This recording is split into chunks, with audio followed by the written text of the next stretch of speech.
पूर्वतन मुख्यमंत्री नवीन पट्टनायक माँ मान को समाज मुख्य स्रोत सामिल करने सामाजिक क्षेत्र में स्वतंत्र परिचय सृष्टि करने आर्थिक क्षेत्र में राजनीति क्षेत्र में सशक्त होगापी विभिन्न पदक्षेप नहीं आप देखिं 24 वर्ष भितर 70 लाख माँ आज 7 लाख एसएचजी गठन होता माँ मैंने सशक्त होते आज एमबीके सीआरपी एवं बैंक मित्र प्राणी मित्र कृषि मित्र पदवी सृष्टि कराइला तांकर कार्य थिला माँ माने किपरि भाव में सशक्त हेबे माँ माने को सामाजिक स्तर में एवं राजनीतिक क्षेत्र में अर्थनैतिक क्षेत्र में सशक्त करने विभिन्न योजना मध्य कराइला। वर्तमान सरकार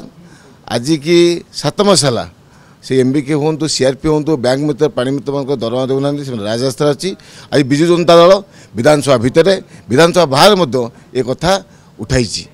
आज आम दाबी करुँ माँ मान को जो पूर्व सरकार जो सुविधा सुजोग देता ए सरकार दरमा दौ से आज क्षेत्र को फेरतु और माँ मान सशक्त करने कार्य करेंगे।